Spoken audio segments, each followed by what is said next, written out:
other countries. I know that in Japan they call it Conan Outcast because exile, I guess, is a word that doesn't translate. So whatever, or it translates into something different. So I'm going to do a short, sweet little video. So I'm back to being a minimalist. I'm having to repair my base, so I've been consolidating a lot of different materials and things. Got to patch up these holes, so people want to come and snoop around and see what I have inside. They're not able to. But yeah, so right now I'm making seeds. Whoops, I don't have that on. Stupid. To make oil, so I can make steel reinforcements. So I can make steel, so I can make steel reinforcements. This order of operations is back-assed. And I have more than enough shaped wood right now to get most of what I want done in this room done.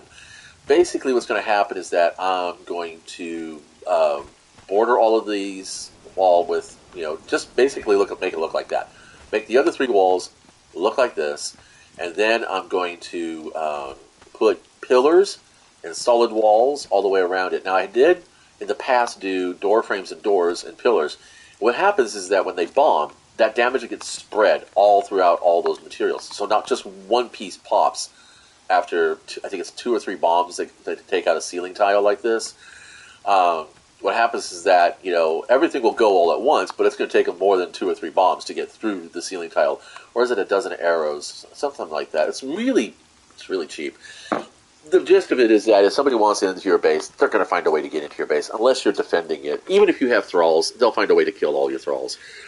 But the thing I wanted to talk about is that crafting stations now, when you pick them back up, they dismantle, and then you're ended up with a box full of shit.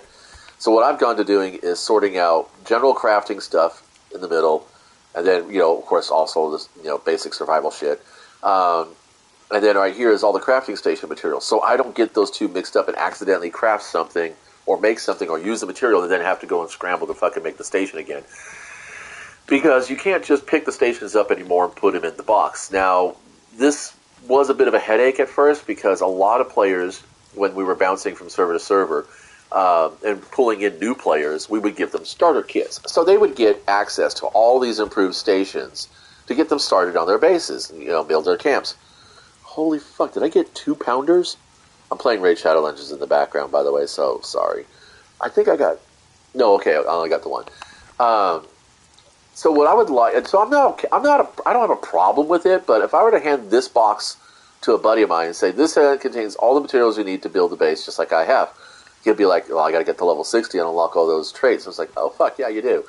But I think it would be kind of neat if we could go back to just being able to pick up the stations, and store them like we used to, or at least if there's a way to lock these items so that they could only be used for making the stations. I don't know how you would do that, but some way to identify the recipe.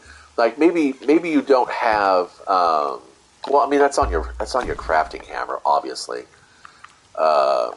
Let's go over here. So yeah, it's on your crafting hammer, but I don't know. It would be nice if we could just pick up the stations again and carry them around with us, or put them into a chest like we used to. Just a thing like that. Anyway, that's all I'm going to share. That's all I had to say. Not much really going on in Conan. I got raided again. I get hit 3-4 times a year. I mean, as long as I've got my recipes and my levels, it takes a day or 2 to recover. As you can see, I don't have any followers. I don't carry crafting thralls outside of maybe, eventually I will get an alchemist to help with oil making, just so that I can, produce more brick and steel, because that's all about the fuel. But I'm testing out the dryer versus the fluid press. It is slow going. But for as little as I actually play the game, it's not like I'm feeding, a half a dozen, players, who are coming in and doing things like dungeons and raids or anything like that. And personally, if I was going to do stuff like that, I'd be playing an offline game, So, yeah, the chances of me holding down this spot for very much longer, it's kind of limited. it is pretty much a well-known spot. Most people know how to hit it really efficiently. I mean, like I said, I got taken down in less than an hour.